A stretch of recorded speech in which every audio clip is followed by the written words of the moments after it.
Good evening, everybody. I'm really excited today to talk to you about education. But a lot of times there's been a lot of rhetoric education. And I know the theme today is what if?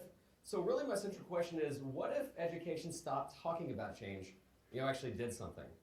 I'm excited because we helped start an innovation class, and I'm at Noblesville High School. And there, a certain magic has happened that I really want to share with you. However, where I first have to start is with my dad. I remember when I told him I wanted to go in education. See, everybody in my family is an ed. My sister's an ed, my dad is an ed, and my mom was a stay-at-home mom. That basically makes her an education. And I remember I'm like, Dad, I don't know why, but I'm gonna be a teacher. And I thought he was gonna say, don't do it, or run away, or no, please. But instead he took this deep breath and he said, Donnie, I don't care if you teach for the next 20 years, just promise me you won't teach 1 year 20 times. And that stuck with me because that is really the heart of innovation. A lot of times not doing something the same way again and again and again. But the real genesis of this class is, ironically enough, from a TED talk from Daniel Pink. About over 5 years ago, I get this email and it just said, watch this. And it was a link to Dan Pink's TED talk. And if you haven't seen it, which first of all, I encourage that you do, there he talks about how Atlassian and most famously Google dedicated 20% time to their employees, how they gave them some freedom and autonomy, and it worked more than money, that people actually value time to work on things that they think is meaningful, that they think is impactful, and it meant more than financial incentives. And I remember watching it and I thought, I wonder if that would work for education. So I immediately, the next period, watched it with my freshman English group, and I said, so guys, what do you think? And they're like, that sounds pretty cool. And I go, what if we did that in class? What if I gave you, Friday, 20% of your week, a time to do that? And they're like, that'd be cool. And I tried it, and it was awful. It was terrible because we reap what we sow.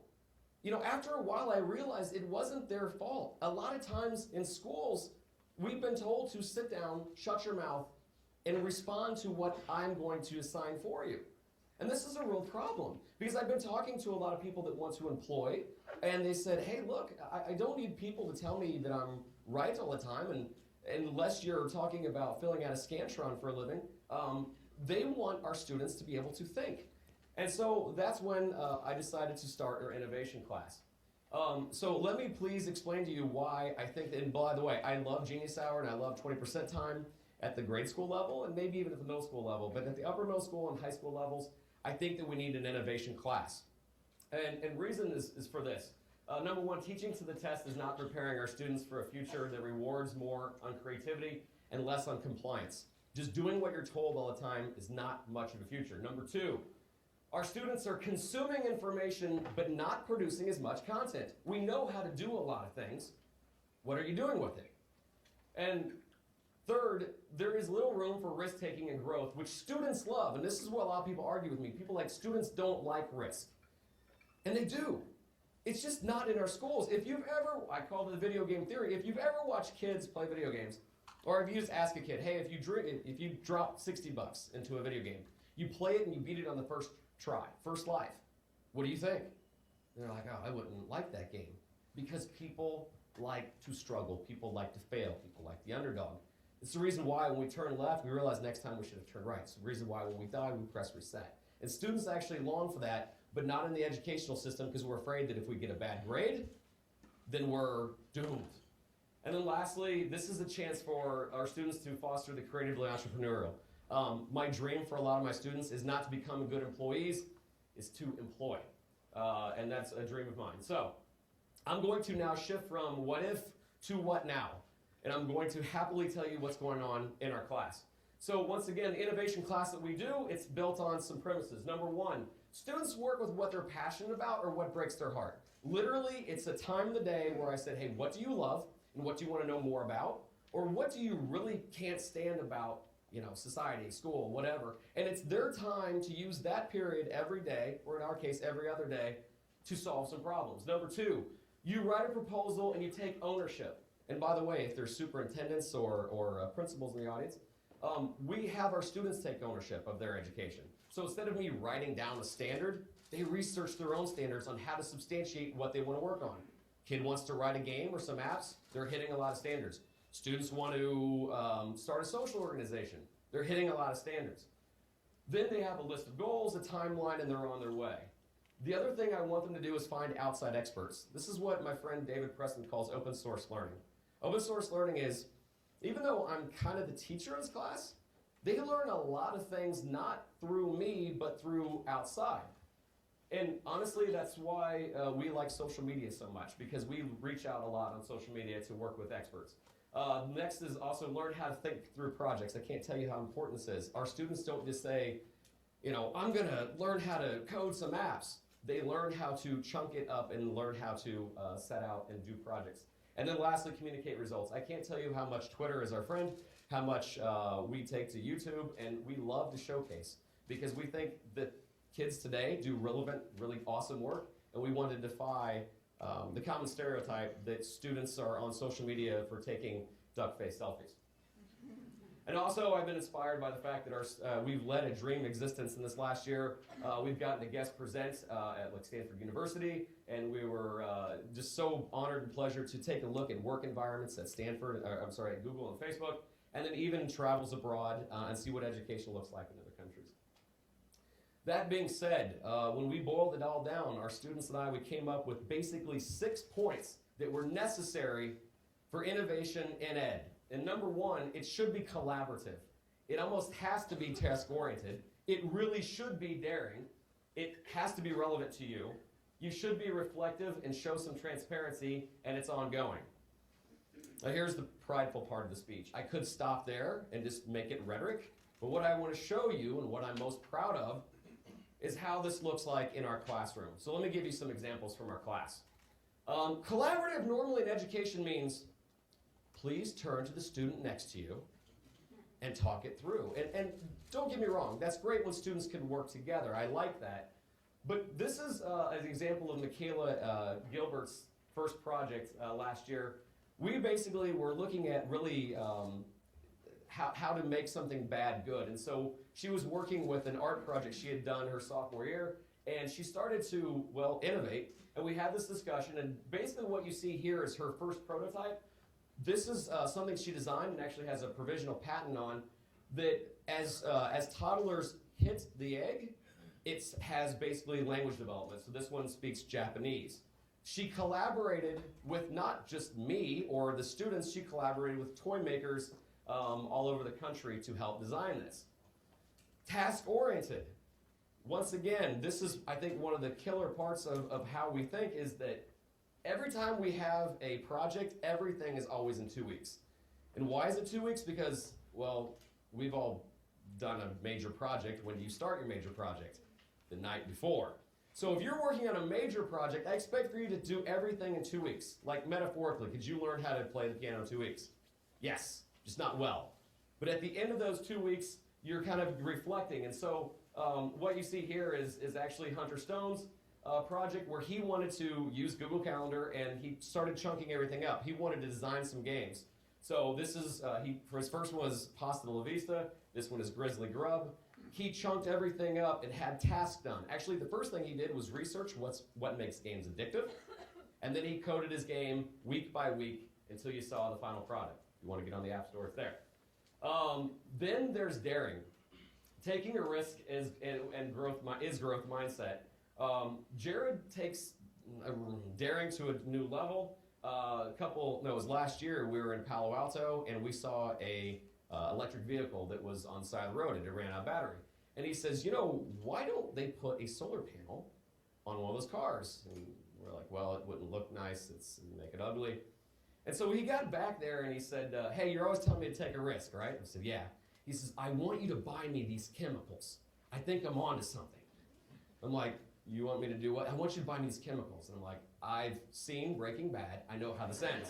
When teachers buy you chemicals. He's like, no, I'm onto something. So the agreement was that he couldn't bring these things to school, but essentially what he did, this picture up the top is in his bedroom. Basically, he made his own compound, and if you see down here, his first couple prototypes are on the bottom, and the top one at the left is his last. He has created a transparent solar panel that already has a patent, and he was 17 years old when he did it. It's an amazing feat. And it was also, you want to talk about daring, we both were in that together. words can't express how proud I am of them. Then there's another proud moment. Relevant. How many times do students get to work on relevant things to them? Now, sometimes it's relevant in general if it's a big group project, but Courtney Crystal last year in class was really struck by, we saw a thing in Detroit. They had the Fresh Bucks program. And there they have food stamp recipients that they coordinate. Basically, they double up their money and they could use it at the farmer's market. And she thought, why not here? So basically what she set out to do is she started collaborating and with the farmer's market team there in Noblesville. She taught herself how to lay out and design. She used the school's resources and used our laser engraver. And then, poof, it was done. An 18-year-old girl is now the SNAP benefits coordinator for our local farmer's market. Because this is not just relevant to her, this is societally relevant. She wants to make sure that people that are on food stamps eat healthier. We have a time to do that in an innovation class. And I don't know how she would fit that into her schedule if she didn't have it. And then lastly, and maybe one of my favorites, is the fact that we are reflective. And I'll get to this really a lot in the our Roth IRA part, but essentially we take to Twitter all the time. We take to blogs a lot. This is Jacob Rex's idea. One time he was in the weight room and he saw some dudes struggling with the protein powder and trying to get it into the bottle. And he's like, I could design something better and I could possibly market it and sell it. And so basically what you see here is a bunch of his designs, and he was sketching. And a lot of times he tweeted out and he put out his blog, and he started hearing back from a lot of people, including some people at various universities. And so he started going along and along and along. And so using our 3D printer at school, he prototyped several different ones. This is his last plan. And ironically enough, through his reflections and blog, ironically enough, the best idea he had wasn't for dudes in the weight room. They were for new mothers trying to get formula in a bottle. He wouldn't have gotten any of the ideas unless he was reflective and used blogs. We love, love, love transparency. So, this is probably my favorite part because we have stripped away everything. Last year we like to reflect, and so we're talking about how we run our class and what's our secret sauce, so to speak. And really, our key ingredient is we use the Roth IRA. Other than a tax-advantaged vehicle, here's what it is. Essentially, every time our students want to work on something, they have this great idea, and that is the R. That is the realization. Sometimes you're running, sometimes you're in the shower, like, oh my gosh, I'm on to something, right? And immediately what you should do, actually, the first thing you should do is probably write it down. I walk around with the voice recorder a lot because I've got all these thoughts in my head. And as soon as we get that done, I want him to go to O, open discussion. And in open discussion, you start getting your idea out. And the people in our class, when you start, hey, I've got this great idea. Some kid eventually is going to go to T, which is tussle. And you say, I've got this great idea. And one of our students is going to go, it's not that good. I mean, it could be better. And we start fighting it out. And a lot of times if you want to defend what your project is, it becomes better. And through that tussle, a lot of times you get to H, homogeneous grouping. So say that you have this great idea. The one kid that wants to code the app, the art kid in the group is like, you know, the layout design isn't nice, it's not pretty. And a lot of times those kids are grouped not according to skill, but according to passion. Just like on Courtney's idea on her design for the coin, it was made a little bit better by people that had some art background. So now that your team is formed, now you go to the IRA part. And this is the hard part of hard parts. The things that you said that you're going to do, you do it. And this is kind of like the difference between January 1st and January 2nd, right? January 1st, it's fun to say, this year, I'm going to lose weight. And you feel good by saying it. But what are you going to do? How are you going to divvy it up? Do you have a plan? And so our students basically have 2 weeks to carry out their plan. And then once they do, that's called prototype number 1. So if you said you're going to build an app, it's the rough version. And at the end of every 2 weeks, you reflect. And I don't want the students to tell me these nice things in the reflection, like over the course of 2 events, and they're trying to fluff. I want to hear their struggles. I want to hear what they're not good at. I want to see that they're thinking. And then after they give me their reflection, we go to A, which is adjust. And that adjustment technically leads to realization number 2, where you open discuss, you tussle more, you have prototype number 2, you reflect and adjust to where it's number 3, and so on. That is the way our year goes. And it's a whole lot of wonderful. So, to wrap this up, my final thoughts on why we need this class, and again, I so desperately want an innovation class in every single high school in the United States. One is because we need to create a culture of innovation. I don't care if this is Genius Hour at the grade school level, but giving our students a time to work on projects that are meaningful is only going to start when we create that culture of growth and not worry about grades. Number 2, give them a space to think and pursue passion over reacting to specific teacher-led assignments. I understand that we have a lot of foundational classes, but our students aren't necessarily thinking as much as they are reacting. 3, producer versus consumer. We have a foundation of knowledge that our students already have. I want there to be relevant skills and relevant outcomes to some of the things. It's nice that we read a lot of things. It's even better when they have output. And last, a way to connect with experts. We keep bemoaning the fact that it's not what you know, it's who you know. Well, then let's start knowing people. This is a class where we try to reach out to experts all over the world. This is the time to do it. And to wrap up, because this is a TED Talk of what if we create a culture that allows for growth mindset over grade mindset? Seeing failure as an opportunity to move forward and not worrying too much about what college you're going to get into because you failed at something.